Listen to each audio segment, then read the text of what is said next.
All right, hello and welcome to EO Alive Candidate Conversations. My name's Wade Twilliger. I'm your host tonight, and we want to let you know before we get started with our candidate that tonight this stream is brought to you by the committee to elect Brent Clapp. Welcome, Brent. Hey, thank you, man. Yeah, how are you feeling tonight? Well, good. This is a weird position to be in, to be the one that's being asked questions of. Yeah. Oh, well, I have some hard-hitting questions, but you can relax. I think we'll get through it tonight. You'll be okay. Well, yeah, and I recruited you. Yes. Yeah, I mean, these candidate conversations are open to other candidates to be able to have, and they can by the hour, and they can have their own host, and I've kind of given you some directions of things I want to talk about, but I don't know. You've kind of taken that and made it your own and added stuff to it. Yeah. Yeah. What I'd love to do actually is get a chance to know you on not just find out your background and your history and who is Brent Clapp, but maybe the lighter side of Brent Clapp to start with. So I've got a few would you rather questions that I'd love for you to answer. Let's start with this. Would you rather be stuck in a romantic comedy with your worst enemy or in a horror movie with your best friend? The horror movie with my best friend. Okay. Yeah. All right. Why is that your choice? What if your best friend gets... Well, I guess suppose, but you could, there's the optimistic, you could team up and defeat the enemy. Okay. Or find hiding places together, I guess. I don't know. You'll protect your best friend in this horror situation. Yeah. Okay. Would you rather be able to speak every language, so just be fluent in every language in the world, or be able to talk to animals? Ooh. These are some of the hard-hitting questions. Yeah, tonight. yeah, these are, I don't know, I think talking, I mean, I'm a people person and I love people, but I have, people that speak a different language than you are not always right next to you, but animals are everywhere. Yeah. There you go. Okay, so animals. Yeah, animals, yeah. Okay.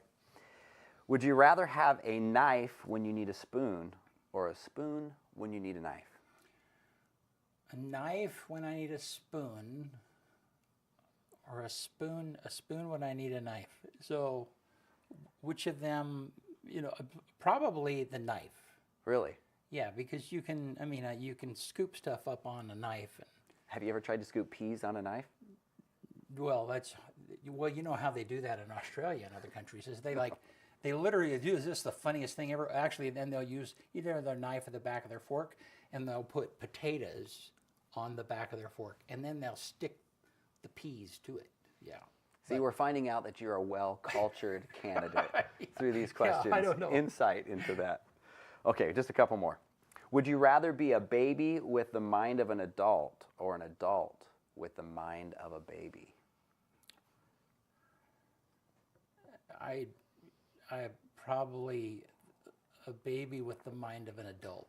I mean, it was a funny cartoon, Baby Talk. Oh, that's true. That? Yeah. Yeah, that's true. But it didn't really have the mind of a.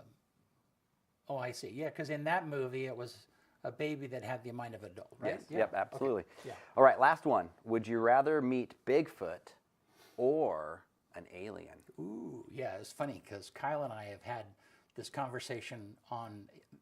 He vigorously thinks that there is no Bigfoot. Okay. But there certainly might be aliens, yeah. And so what was the question again? Who would you rather meet? Would I rather meet? Yeah. Probably aliens. Aliens. Okay. Yeah. Any reasoning behind that? Well, I don't know. I mean, what would you gain from knowing a Bigfoot? You would be terrified, or you might be a meal, or. If you could prove either existed, you would gain a lot. Right. It's true, but Oh yeah. But if you just meet him, it's word of mouth. If you just meet him, yeah. Yeah.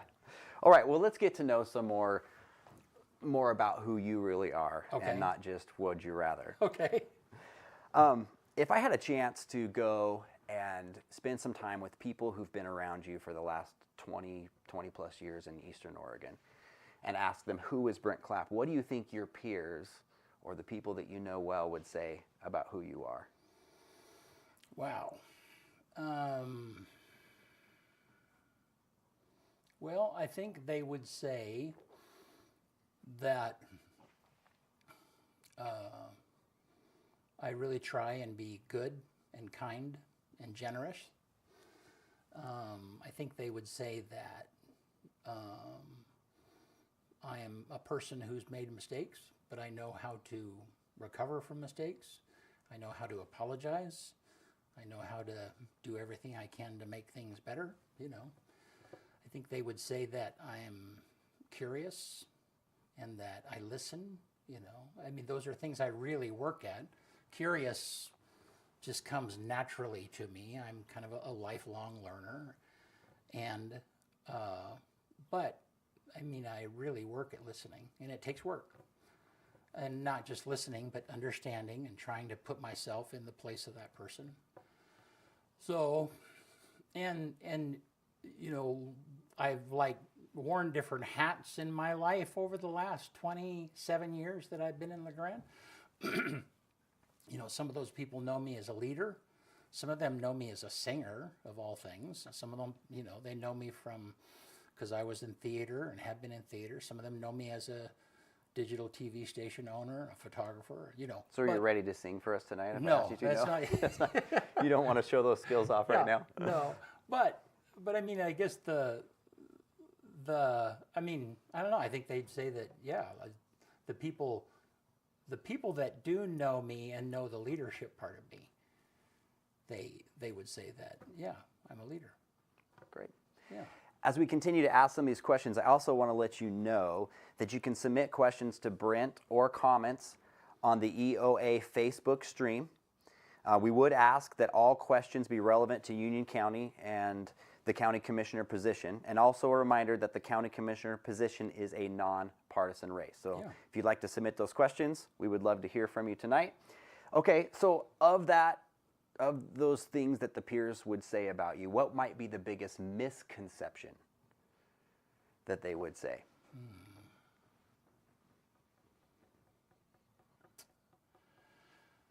I don't know. I think some people might think that I like attention. I mean, anybody who starts a digital TV station and then ends up in front of the camera, yeah. But it's kind of funny when we started and Will Bowman was working for me. You know, I mean, it came to like, well, who's going to be in front of the camera? And I'm like, well, I'm the boss. You are. You know, because you know, I'm a tech person, and it's really hard to be technical and be in front of the camera at the same time, you know. Sure. And although, you know, a certain amount of leadership requires that you step up and step into the light and so on and so forth, it's pretty draining for me. It's not something that I relish.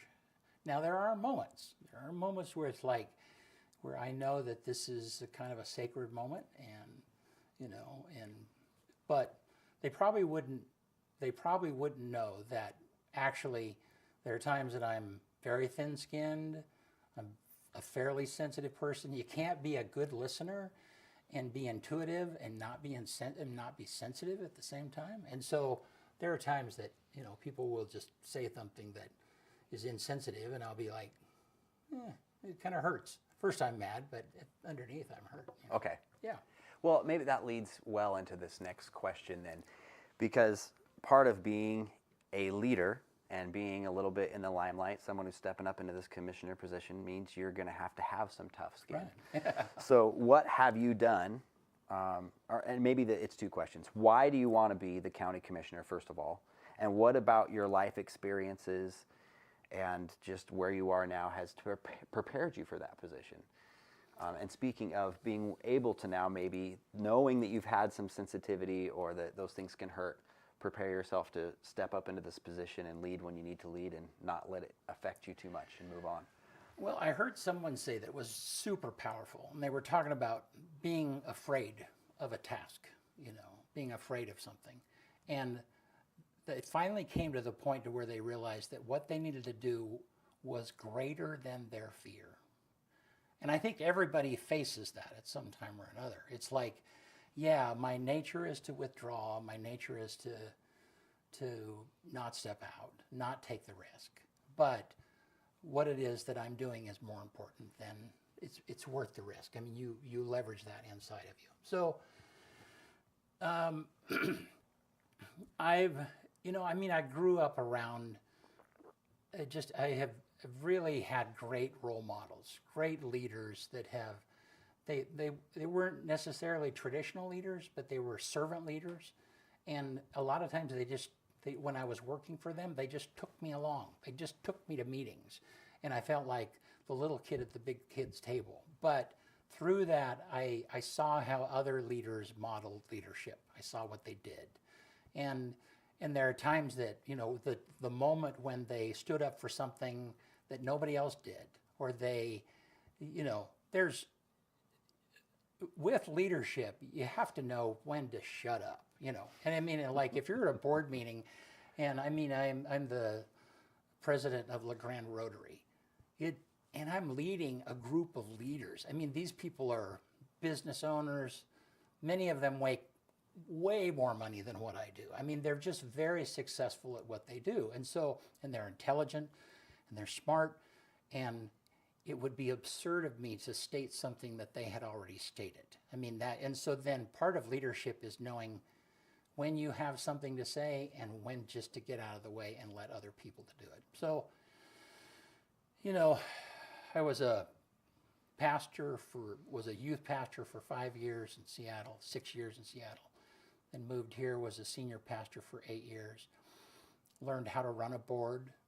And the thing about ministry and other volunteer organizations is you understand how to motivate volunteers. And it's a different model than motivating paid staff. It's different and it's not, because nobody really gets paid enough to do sometimes really challenging things. Mm-hmm. So they have to be inspired, and then you have to give them entrance and let them be a part of the process, so there's buy-in and so on.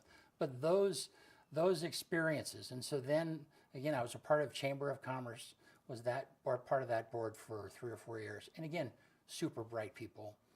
I mean, and just frankly, there were too many people on that board, and I didn't really have anything to contribute there. And at the same time, LeGrand Main Street downtown, I was on that board, and they needed encouragement. They needed, and so I became president of LeGrand Main Street downtown, resigned my position at the Chamber of Commerce board, and then was a part of helping the Main Street downtown board get through COVID, which was crazy, as you know. Mm-hmm. Yes, yeah, absolutely. So anyhow, all Everyone of those knows. experiences have just kind of led me to a place of wanting to invest and continuing to invest. And through our TV station, which we love giving to the community. And we give to the community by showing a spotlight on things that are important, and that are good. And just through the leadership things that I was doing, and then through the investment that I was investing, which also gave me influence and leadership, then this position just seems like a natural place for me to take the leadership investment that I've been making. I wouldn't run against Donna, I like the commissioners that we have. The only reason I'm really running is because there's a vacancy, and I think I'm a good candidate for that position. Okay, thank you. Another question that is maybe a little bit more just about you, and then I want to get into some leadership stuff. What makes you angry? What gets under your skin? What really makes me angry is when people are disingenuous. And part of that is super subtle. I'm beginning to realize that a lot of my life is lived in the nuance. I mean, people can come into a room and people can interact, and I just notice things that sometimes other people don't. And if I know that somebody they're appearing to be one thing, but I really doubt that is their motive comes from a place of sincerity, then that bugs me. And that bugs me in our business too. It's one of the reasons why when we sell stuff, I don't sell stuff that I know that's not going to work. I'm not going to sell a product, an advertisement, or build a video, or whatever the case might be, You know, I mean, now there are times people come and say, we want you to make a video that does this. And it's like, well, yeah, but who's your audience? Well, our audience is this. Well, but that's not the video that you're making. You know, I mean, and so yeah, so that gets me. And I, because I think it's dishonest, you know. And I mean, I apply that to government too, because there are times you'll have a problem. You'll go in and see someone and say, this is a problem, I'm having a problem with my building, or I'm having a problem, I don't know, whatever it is. You're trying to get through government red tape, you know, and you go in and you ask a question. That person on the other side of the desk, and I've experienced this, they know the question you're asking, but you haven't asked it quite in the right way. And so rather than saying, I think the question that you're trying to ask is, rephrasing it, and then, you know, because for me, I just want to get from point A to point B. I just give me the answer so that I can grieve or adapt or whatever the case. And so that kind of dishonesty, that's as much as lying as far as I'm concerned. When somebody understands the question that you're asking, but you've asked it in the wrong way, and you probably get this in the medical field all the time. I know you have, because you and I have talked, and you've said, I think, Brent, what you're wanting to know is. And when people don't take that extra step, and they know that they're not doing it, they're not taking the extra step because they're trying to protect their position or they're trying to do something, I think that's lying. Yeah. Being genuine, it's important. Yeah. All right, maybe give us just a little bit about how you got to Eastern Oregon, in case maybe somebody's tuning in here and they don't really know you. Like, where did you come from? How did you land in Eastern Oregon? And then I promise we'll get into some leadership questions. Okay. So I grew up in Casper, Wyoming, family of 3, the youngest of 3 kids, and my father was a county agent. My mom was a homemaker. My grandparents homesteaded in Wyoming, so I grew up around farming and ranching. And in Wyoming, you do those things. My grandpa used to have a thing that said if I had $1 million, I would ranch until it was all gone, you know. And so which isn't much money these days. No, it's Probably not. a lot more when your grandpa said that. Yeah. I mean, so I grew up working hard and knowing how to, and watching my parents and my dad work hard. And so went to Northwest Nazarene College, university. It's called university now. It's college then, and was studying to be a minister. And during that time, that's when I really first got into media. As I was studying, I worked in the educational media department at NNC. Again, had a great mentor, a great leader who mentored me and helped me, and you know, fostered my love for media. So graduated from college and ended up teaching at NNU for 4 years, teaching photography, audio, video recording, and that type of thing. Was a professional photographer for 4 years, so 8 years between that time, and traveled internationally.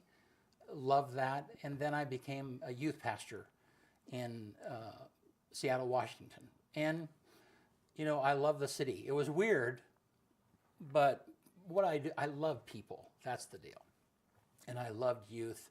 And and it was the urban environment was super unique. Seattle was not then what it is now. And so was there for 6 years, and then my family and I moved here to La Grande in '97 and went through a divorce and all of the drama and tragedy, and you know, have a lot of, I mean, there's a section of people who know me from the time that I pastored.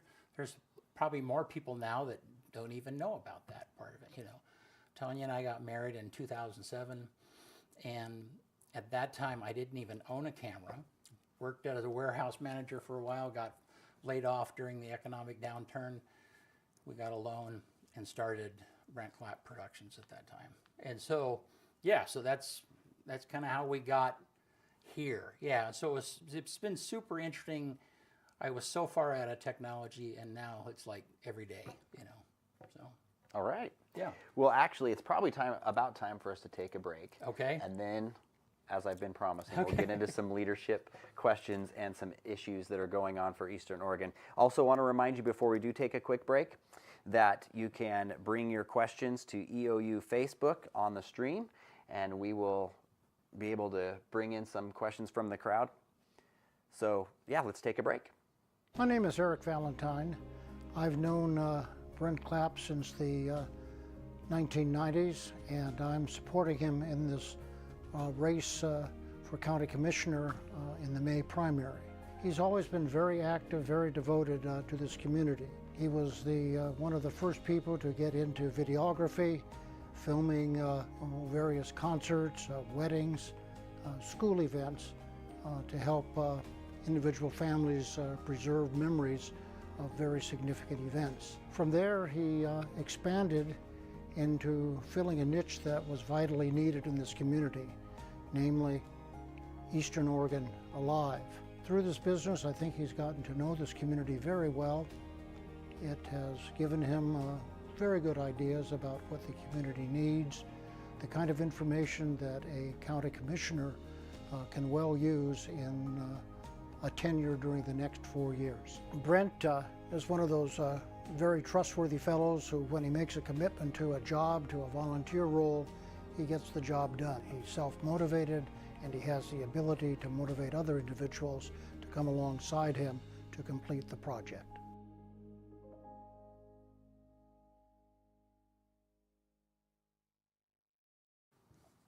All right, welcome back to Candidate Conversations. Again, I'm your host, Wade Twilliger. I do want to just say that I had mentioned before the break to send your comments to EOU Facebook. Correction, that's EOA, Eastern Oregon Alive Facebook, and then you can get your questions answered here on the show. But you have somebody who already has mentioned something. So Crystal LeGrand just want you to know that all of the responses are like off the cuff. Now, the one thing that is that, you know, when you're running, you're asked the same questions over and over again. And so, yeah, I guess if it sounds scripted, that's a compliment in some manner. Yeah, you're doing a great job. he did not know many of these questions I'm asking. Yeah. I just came up with myself. Yeah. So, all right. You are a Christian. Right. So how does your faith fit in to your leadership? Well,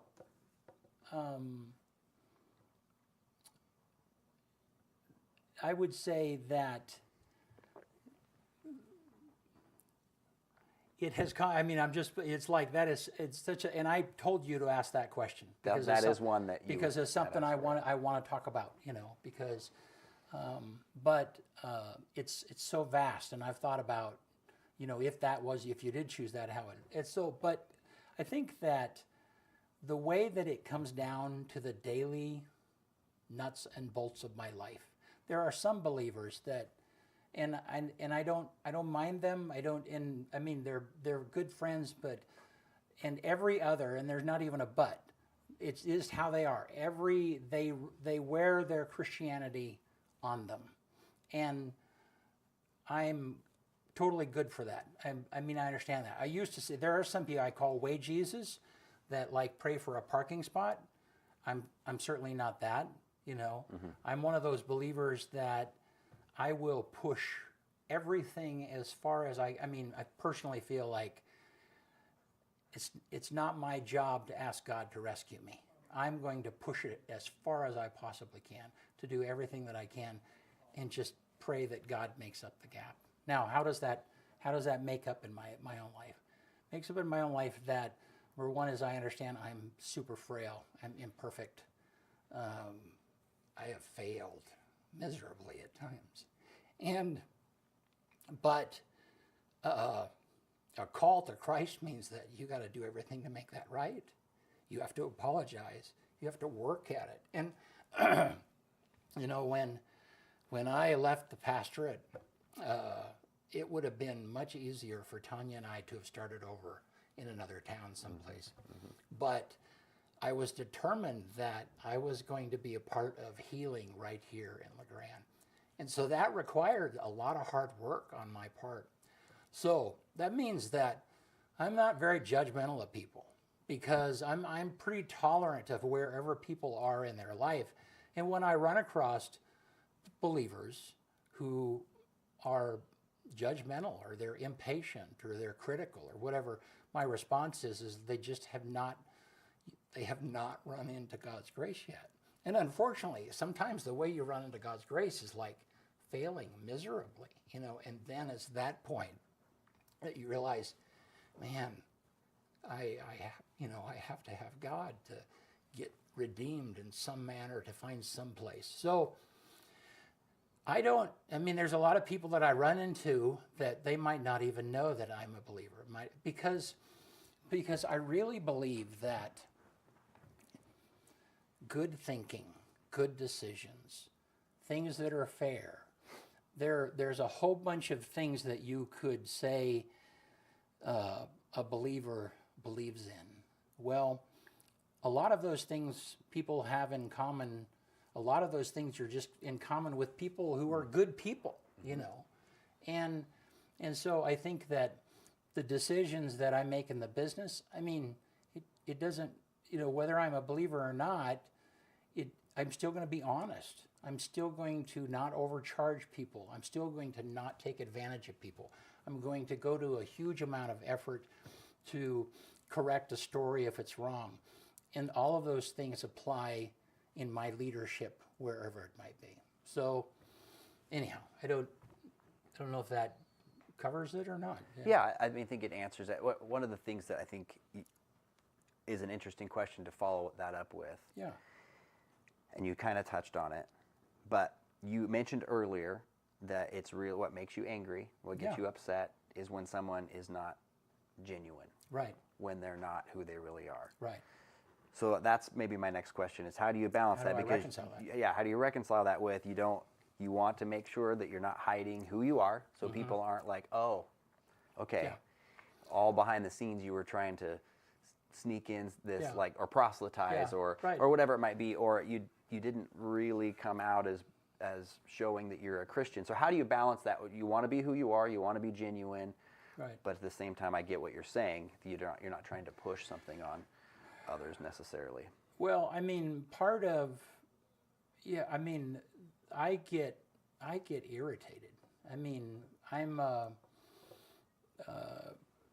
and so those are I guess, let me back up just a little bit. Number one is I think that even if everybody should be courteous. I mean, there's no reason to be openly hostile to people. I mean, there might be, there's probably 5 people on my hand that I've met in my life that I don't enjoy being with them, and I wouldn't go out of my way to be with them. But at the same time, if I am with them, I'm going to be polite, I'm going to be courteous, because I think that's part of being a professional person. That is what you do. And certainly you run into people in all walks of life. Maybe they don't fit into that 5 people, but they're just not your favorite people. You're not going to hang out with them.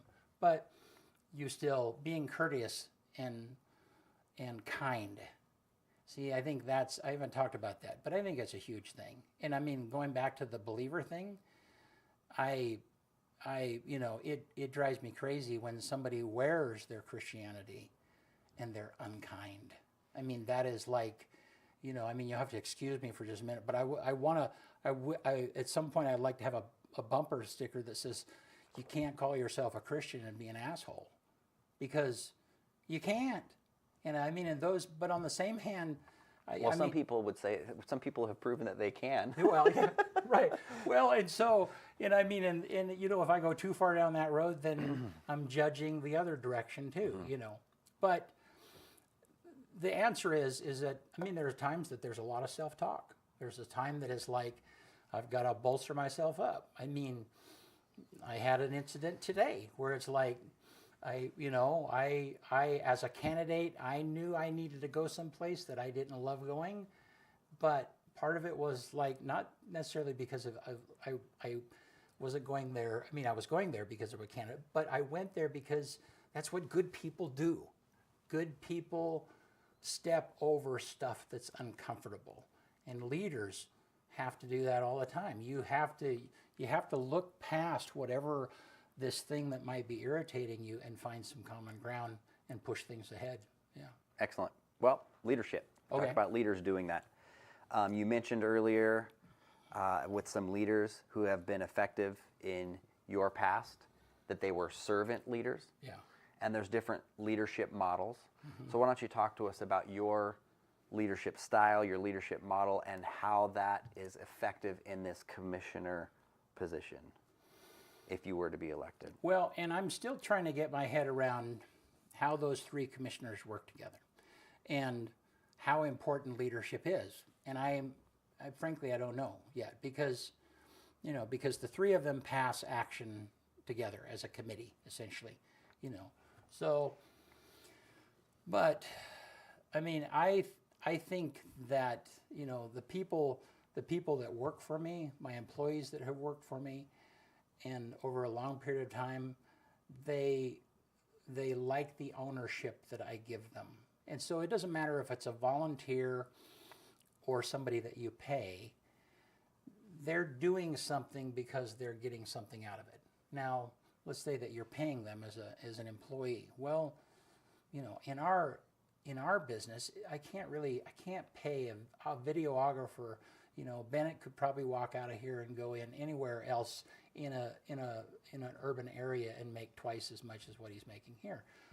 But what I can give him is I can give him experience and I can give him ownership, and part of that ownership is power over the decisions to make themselves. Okay, so and I hang on very carefully to when I was an underling, when I was an employee. I know those experiences, and I remember when I felt humiliated, or I felt second guessed, or I felt micromanaged, or whatever the case might be. I remember those things.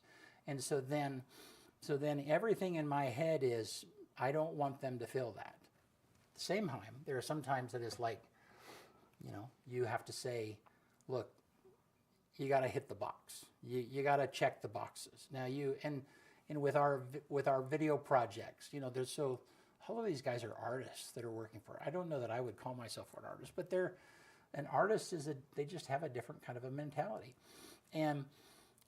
But the thing that is super important to them is that they have ownership over ownership meaning they have some decision in what it is that they're going to do.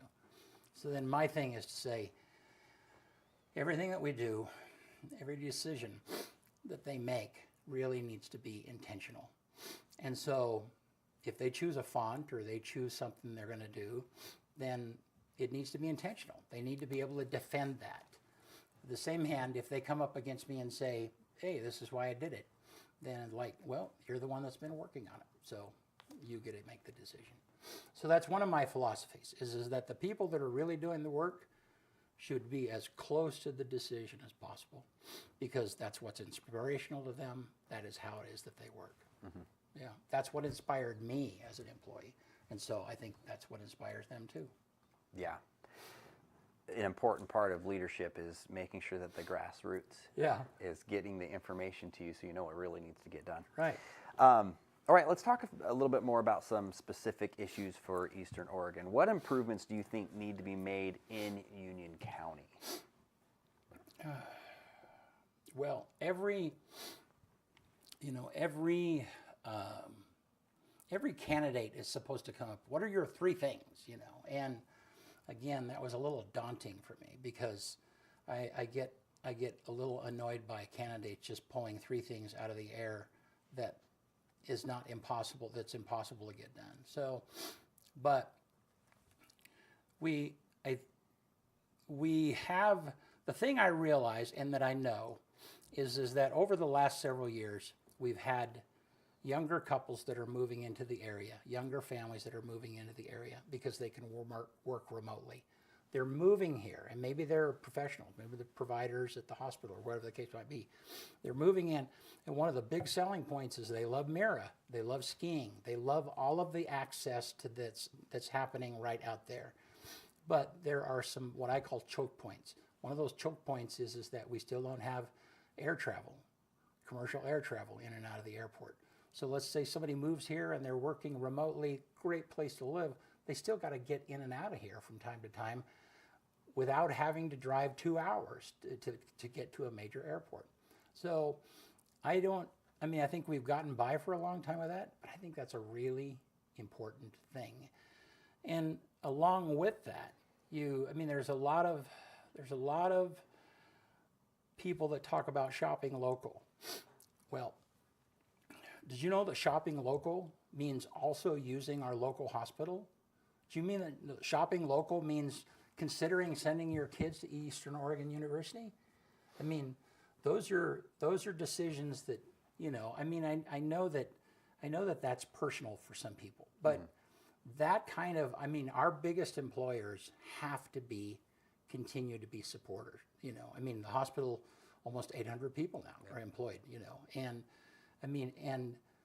it makes a big difference when people go get a knee surgery somewhere out of town, which, by the way, if you're getting a knee surgery and you're going out of town, you haven't met the ortho team up at the hospital, So, anyhow, so and I think the other thing that I'm really passionate about, and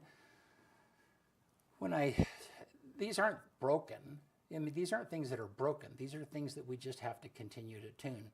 The other thing I'm super passionate about is youth. Part of it was I was a youth pastor for 6 years. Part of it is that, a lot of the people that we hire are younger. And so I have a passion for the well-being of kids. And during this last several years coming out of COVID, Measure 110, it was like this perfect drug storm for people to just, it's just been awful. Even kids that have delved, they started taking drugs when they're in junior high or high school. There's been no negative consequences for them continuing to be on drugs. And so all of that negative disincentive has been removed.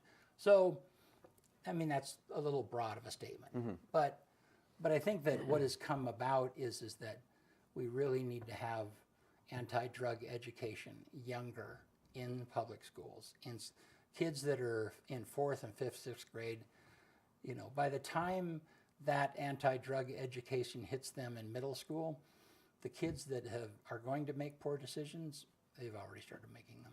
Yeah. Well, let's do one more question before we head to another break, and I'm just going to follow up on that. So you say there's no incentive. No disincentive. No disincentive. Yeah.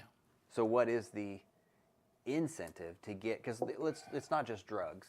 It's not, what you see has happened with the pandemic and since the pandemic is we're just so much more wired. We got, some of us got more reclusive. And you've got kids, it seems like at this point too, that there's another side of it where we know there's another epidemic where there's not as much activity. There's so much more distraction with electronics, and some of it's good, some of the technology is great, but it also, there's youth that's their life. Right. They're not out connecting. How do we incentivize, how do we motivate getting Eastern Oregon healthy as well, these kids out and active and engaging and using their minds in a productive way? And drugs and alcohol are one thing, they're really easy to point at, but there's a whole nother side that's going on with the youth today where, I'll just say, when I was a kid, I've lived here for 40 years. Yeah. I could drive around in the summertime and the basketball courts were full and people were out playing football in football fields and pick up baseball games, and now you can cruise around in the summer and a lot of times all those places are empty. Right. And I don't have an answer for tough questions. How old are your kids? They're like your oldest. They range from kindergarten to a senior in high school. Yeah. So, the culture of kids has just changed. And I get that because my grandkids, they're a span too, I think that, let me step back just a little bit and tell you. So there's a lot of problems that I don't have the answer to, and I'm not the smartest person often in the room, and I don't try and be, What I do know is that I was on a board once, a couple of years ago, and they expressed that they had supported anti-drug programs in the past, and they had given money to that, and they said, well, we're not going to give that anymore because that program is just not functioning. And I don't blame them. But they essentially, our money is going to be spent if we spend it somewhere else. We know that it's going to be. And my immediate thing was like, we can't just give up. That is my mantra often that drives me is that, I don't know how to solve the problems, but I'm connected to a lot of people that are a lot smarter than I, and I know how to get them around the table and lock the door until they come up with some solutions. That's that's my skill. And this little digital TV station has been so cool because in this setting, in this studio, I've sat across and asked questions of many, many people that are totally outside of my experience. Some of them are totally outside of my views or whatever the case might be, but still it has connected me with so many people. And it takes a lot of different people from a lot of different persuasions to solve problems. And you don't know what kind, you've been in meetings where it's like, you talk about it, pretty soon the conversation dies down and everybody just kind of sits there, and I call it stew time. They're just stewing. And then all of a sudden somebody says, what do you think about this? And suddenly there's an idea that's totally outside the box. And those are the kinds of, they don't happen unless you get the right people in the room and you make them stay until they figure something out. So the bigger culture question of how to get kids, you're the parent, dude. That's my job. Yeah. Okay. Yeah.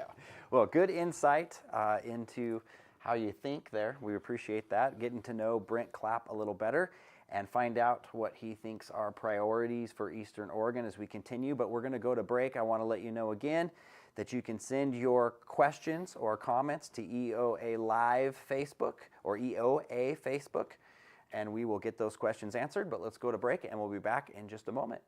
Hi, my name's Bennett Welch. I've worked as the producer at Brent Clapp Productions for around 7 years now. I started out as an intern back in the summer of 2016, and during my time working for Brent, I've seen him involved in a lot of different roles in the community. For a while, he served as the president for LeGrand Main Street. He served as a board member for the Union County Chamber of Commerce, and currently he serves as the president for LeGrand Rotary Club. Brent demonstrates a lot of leadership qualities that I think would make him very fit for Union County Commissioner. He listens and he's open-minded, and he will stand up for the little guy if need be. And I think that these are really important qualities for a Union County Commissioner, because as a Union County Commissioner, it's a nonpartisan role where, you're essentially an advocate for the county. You have to listen to your community and listen to what problems they're having and advocating for the best solution for your community. That's why I think that Brent is a good fit for Union County Commissioner, and why I will be voting for Brent Clapp for Union County Commissioner.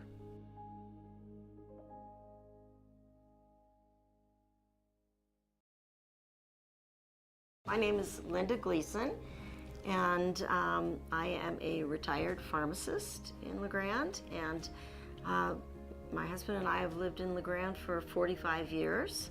Well, I'm Tim Gleason. Brent is a natural leader.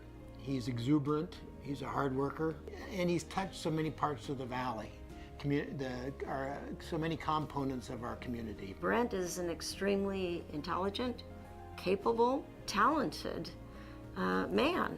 I feel that Brent has an amazing capacity for getting things done, and he's not a bit shy about going out and knocking on doors and speaking. He's a very excellent speaker, and I saw that one of his goals is to see if we can get the airport going again so that people can fly in and out of LeGrand. When we first came to LeGrand, there was commercial air coming here, and I know that if he says that's something he wants to do, he'll do everything possible to get it done. Also, I think he's a good listener in terms of what the voters want. And I think he, and his communication is one of his assets, both listening and also probably being the messenger in Salem or wherever. He's also very, very good at solving problems locally. So he's my candidate because I think he brings all his gifts and talents, intelligence, leadership. He's just totally committed to this community and county.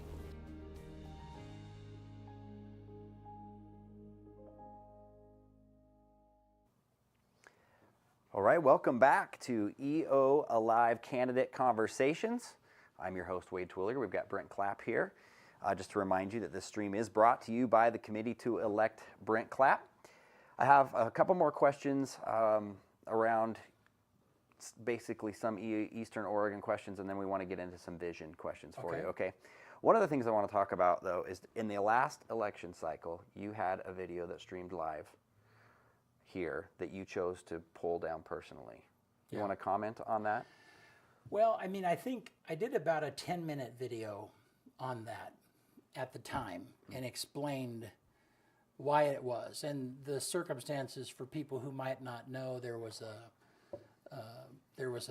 forum. It's so strange because there were 4 city council races that were open then, and they were all contested. Now there's 4 city council races that are open and nobody's running for those. I mean, there's nobody running against them. Anyhow, one of the things that boggles me about politics. Anyhow,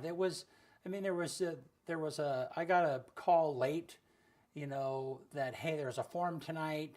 Will you come stream it? And we had that particular group of candidates was a little contentious, and so we had a previous forum, and it had taken a lot of work to kind of keep things corralled. Well, I did not have control over this, or any input into this forum showed up, and it became more of a debate than it did a forum. Now, in a forum, the moderator asks a question, somebody answers, and so on and so forth, and then the next person answers, and well, there's no rebut. I mean, in a forum, there's no rebut because, so in other words, if I'm in a forum and I say something bad about somebody, well, if their turn and answering that question has already gone by, then they don't have any chance of defending themselves, which isn't a fair situation.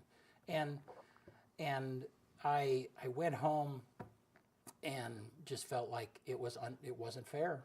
I mean, it very much hooks into the thing of that I've told you the kind of person that I am, and I mean, there's a side of me that is like, I will defend the weak person. I will defend the weakling. I mean, that is part of who it is that I am. And there's, that probably goes. I'm the youngest of 3. My next oldest brother grew up with some mental challenges, and he was a foot or 2 taller than I, and I ended up getting in fights on his behalf.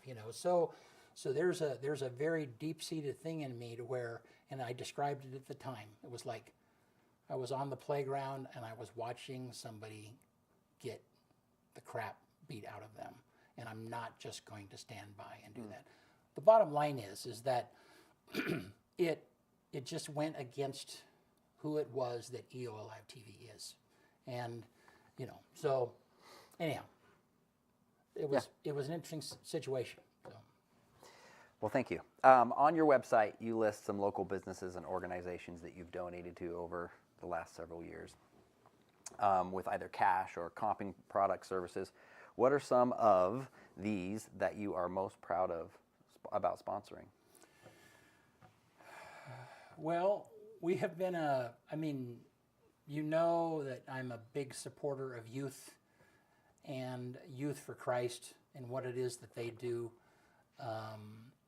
has been just really important over the years. And so, since they started the banquet, Kim and Kevin Rainey have been there 14 or 15 or 16 years now. And when they started a banquet and raising funds, then we started producing those videos for them. And over the course of time, we've comped them 50% of the cost of those videos. And we've done that traditionally with a lot of different organizations. We've been a big supporter of Elgin Opera House and helped them with that. And there's a camp, there's the coolest camp, there's a camp up in Wallowa County called Creating Memories for Disabled Children. A lot of people know that camp because that used to be the old Boy Scout camp, and the Boy Scouts still do use that. But there was a flood back in early 80s, and it wiped out their main dining hall, and that camp sat really vacant for years and years. And really proud of what I've done there. What the camp does is exactly what the name is. That's an awful long name, Creating Memories for Disabled Children. And I work on their branding. It's like, really, that's the name? But it defines who it is that they are.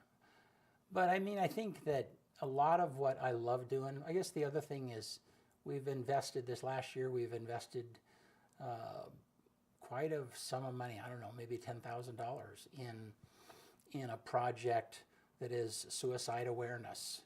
And it's for a group called Confident Companions. And again, there's a long story there. Back in 2014, I did a recording of a family over in Baker City that had lost 2 sons to suicide within 4 years apart from each other, and captured that video and just had nothing to do with it because it put me in this spot of like, I could tell their story and then everybody would be panicked the way that they were, And so that has just been a real calling almost for me, is to help those kinds of organizations. So, we've done a lot, but the things that really make a difference in the lives of people, that is really precious to us. And that's why we do it all the time. Yeah. 20 plus years in this area, right? Living in Union County, is that about right? 27. 27 years. Yeah, moved here in 97.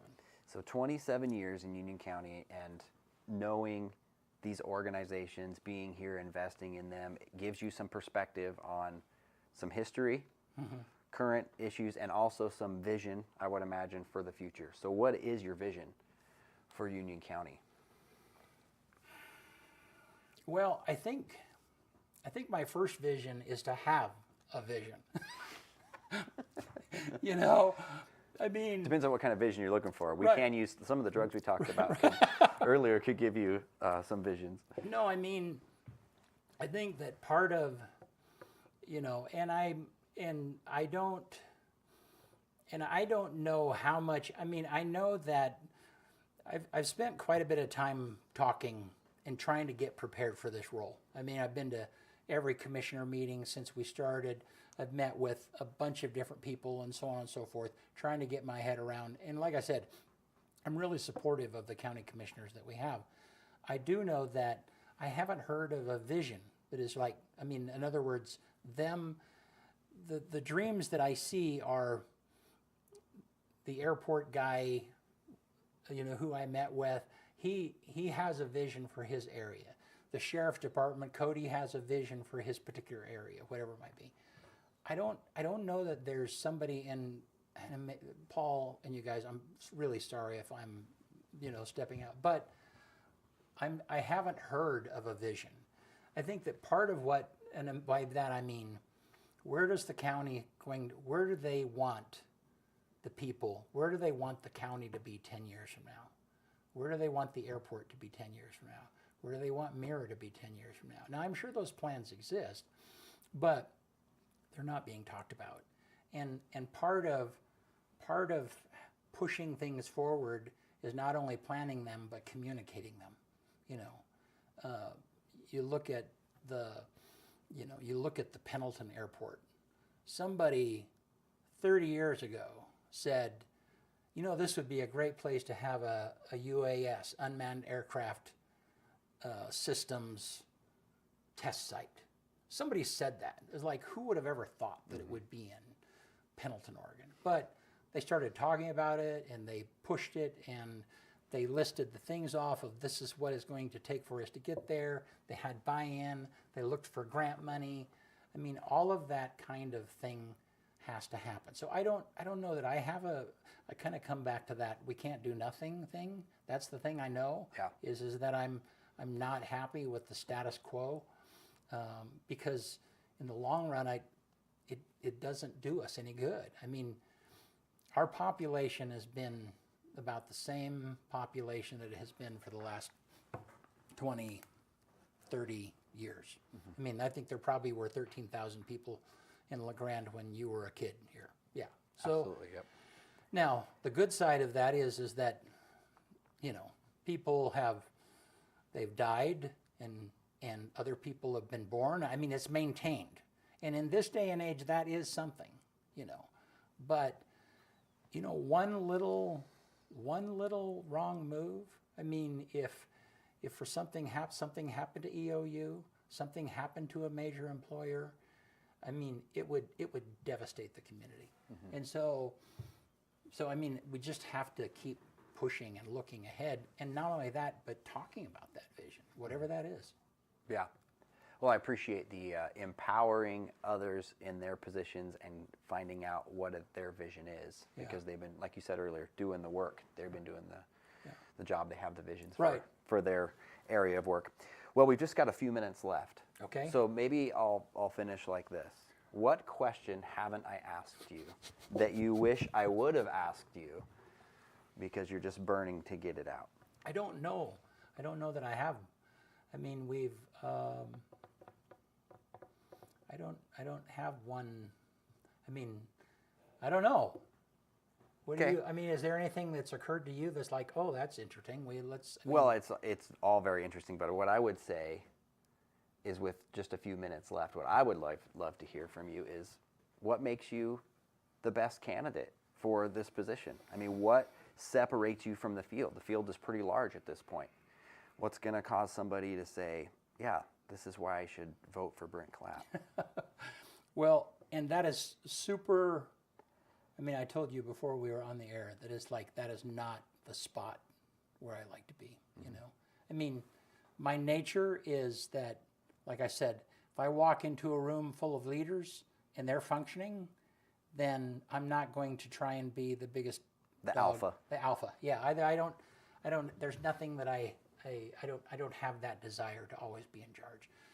Now, on the same hand, on the same hand though, if there are times, and you'll see that, I know you do that too, you'll see there'll be a sea of people, they'll have a task, and nobody is stepping forward, and you're in a conference, and hey, we got 5 minutes to take care of this, you know. Well, I mean, I will step up and be that person. Well, here's your moment. Yeah, You've got just a few moments. I'm asking you to be a leader and tell us why you're the best candidate. So I would say that there are a lot of great. There's nine people in the race right now, and after May the 21st, then it'll be down to the top 2 vote getters. I don't think anybody is going to be, if somebody were to get more than 50% in May the 21st, then the race would be over. There's so many people in the race, I don't think that that's possible. But when I look at the field, I mean, I can tell you what my hunches are and then what I think people tell me. Okay, the thing that makes me unique is that I've been invested the entire time. I haven't. There's not a, you know, from the minute I came into town in '97 until now, you know, as leadership has called me into different places, I have stepped into leadership. I've been that person that wanted to support.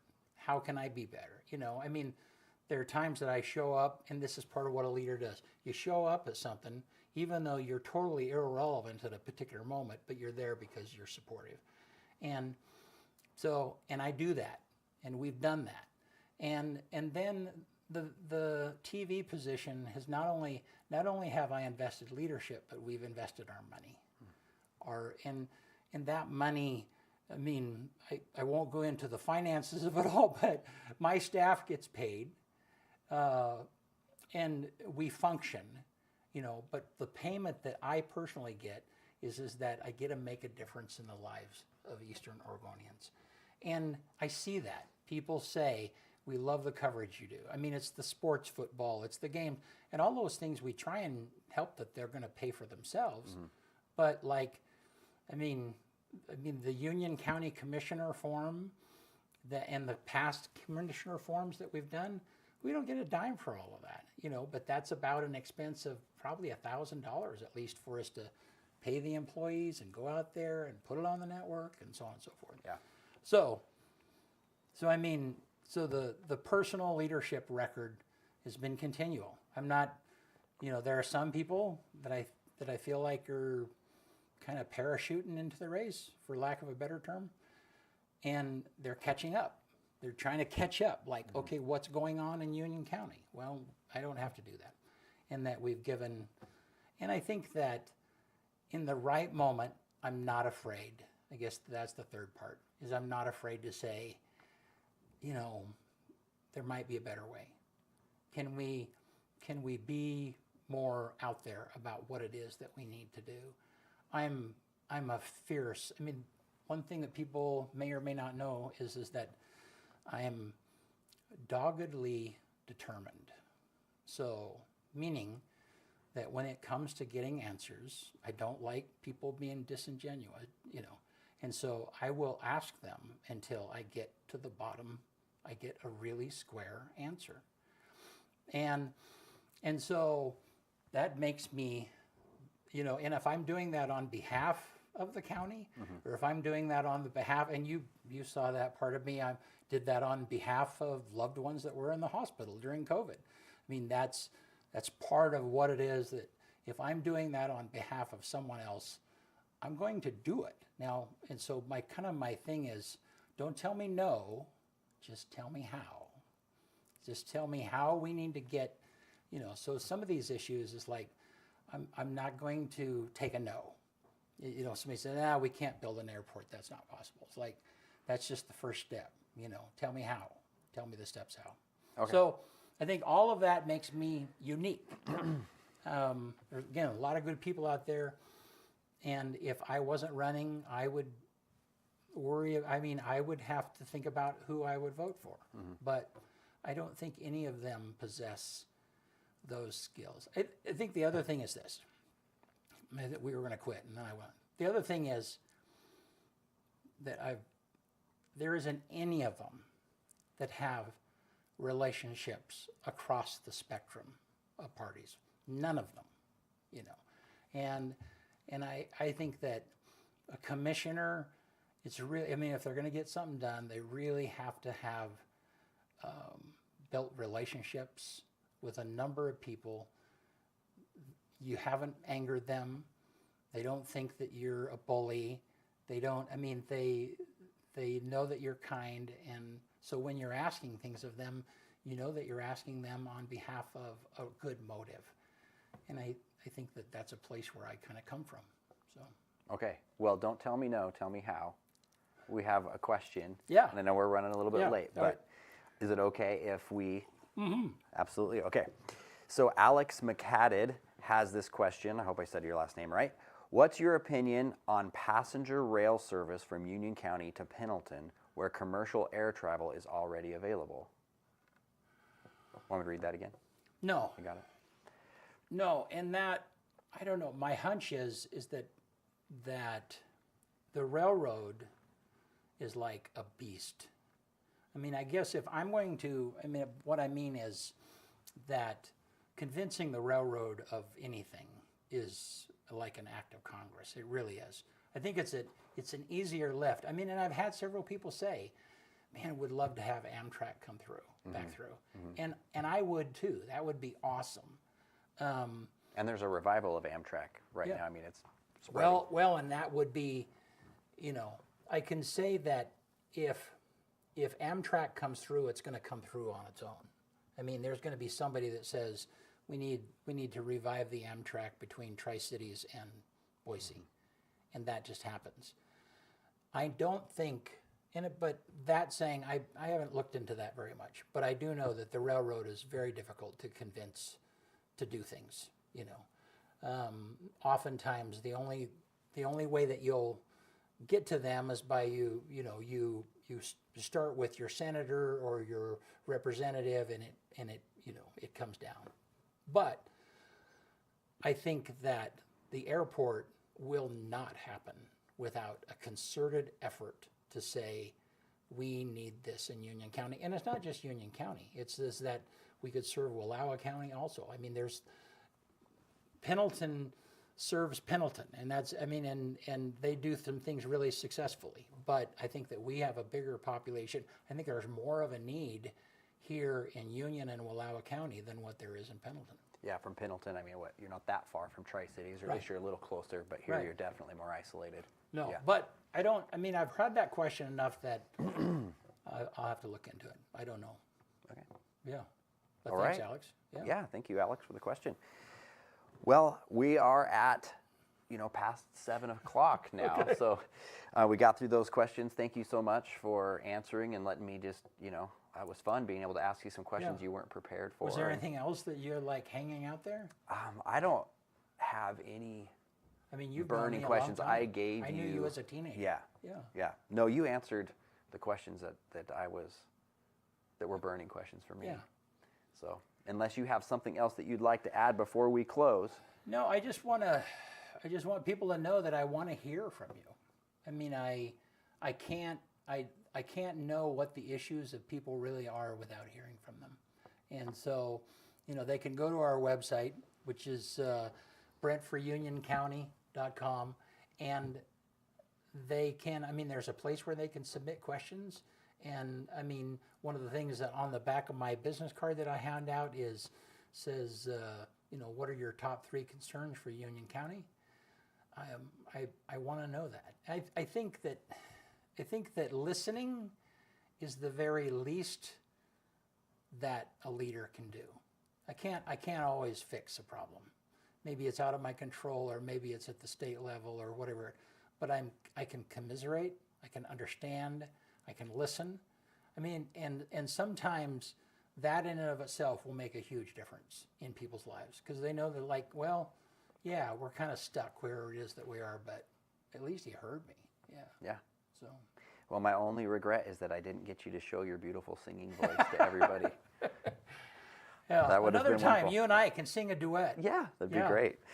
All right. Well, again, this has been wonderful to interview you, and this conversation has been brought to you by the committee to elect Brent Clapp. Thank you for joining us on this EO Alive candidate conversation. I really appreciate everybody tuning in and the questions. And we look forward to seeing you on the next candidate conversation. Yeah. Thanks, you guys. Thank you for showing up. Yeah.